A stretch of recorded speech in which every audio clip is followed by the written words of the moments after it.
Let me share a little personal. you know, years ago when I was studying, you see, because you get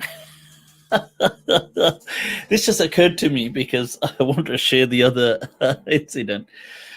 Anybody who, when I was studying in Damascus over 20 years ago, so in the late 90s, I was there. And then I was there for probably 1998, 99. Then I probably came back in 2001 or 2, and then 2003, something like that. So, the first time I was there for a long while. And Damascus used to have this, back then, they used to have this preposterous tourist guideline or guidance from the government, and that was that how you need a visa to go into a country. So Syria in that day and age I don't know if it still does, but it needed a visa to leave the country. So chalo, I hope, but how are you going to leave now? So I'd never, obviously, I mean, I was just young at the time anyway. I was probably just 18, but I'd never heard of that. And so I didn't collect an exit visa, this Tashiratul Khuruj.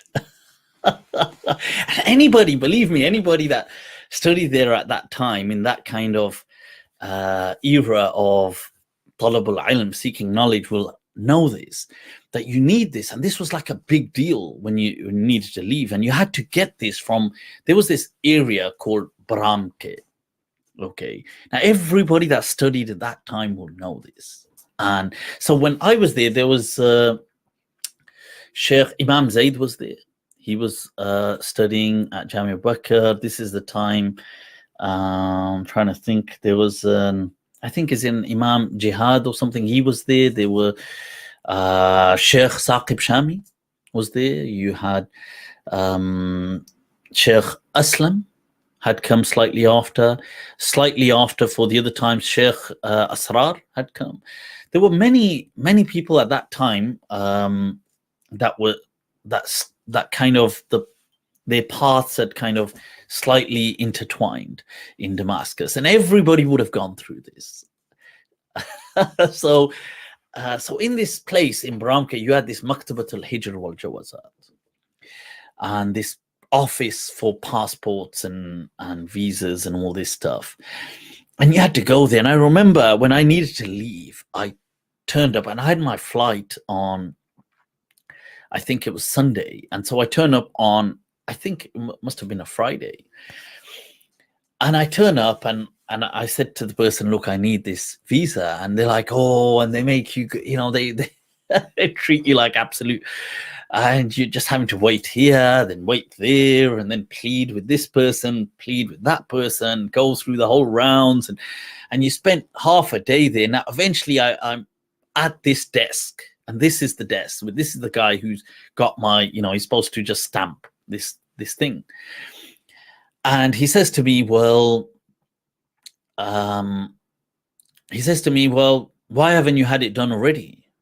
So I've got my ticket. He says, well, when are you going? I said, look, I'm flying on, whatever it was. It's just in a couple, I think it was on the Sunday. And he said, oh, you should have had this from before, or you should have reported to us previously and according to this protocol or whatever. And I said, look, I don't know. And I was ill or whatever it was. I can't remember. And the guy he was like, oh, he was like, well, tough. I'm like, huh? Yeah, I need to leave. It's like, well, you won't be able to. And I'm getting into this argument with this guy, and it's taking time. And I'm getting so frustrated, and I'm young as well, and so obviously not as I suppose I'm not as well composed as, you develop patience as well in life. And so I'm getting all frustrated, and it's exacerbating the situation, and he's getting all, I gotta go home, I ain't got time for you, and blah, blah, blah. And all this stuff is going on. And then I'm like all these curses in my heart are coming out for this guy. I'm thinking the worst of this person, and then I'm thinking the worst of all of these people. And you see, this is how a person's mentality shifts. You think, well, all these people are like this, they're all like this, they're all and it's going just and I'm thinking, oh my God, I'm going to miss my flight now, and then this is going to happen, and how am I going to buy a new ticket, and how am I going to do this? And then this other person just walks into the office who's about to sign out. And he can see me, this young, frustrated man, just standing there going, and arguing with this guy, and this guy arguing back and telling me, shut up, and who the hell do you think you are? And then that guy's just, you could tell he's kind of taken whatever they had this particular, you could tell he's getting ready to go home, grabbing his stuff. And he just stops and says, he kind of just taps the guy that, look, just relax, yeah. Why are you getting so worked up? And he goes, and then he looks at me, he goes, what's the issue? I go, look, I just needed my Ta'shiratul Khuruj, my visa to leave. I've got a flight on Sunday. And he goes, what's your name? I said, this. And he goes, is this, he picks this paper, he goes, is that yours? I go, yeah. He goes, gets the stamps it. He goes, there you go. That was it. And I was, I was so grateful to that guy. I was like, wow,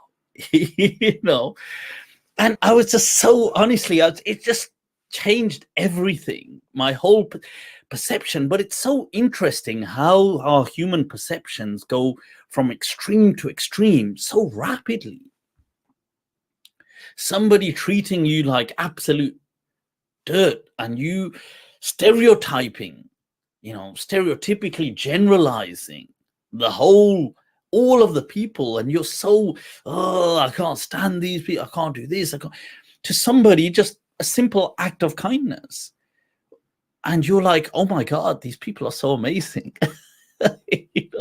How fickle-minded we are, and just being cognizant of that.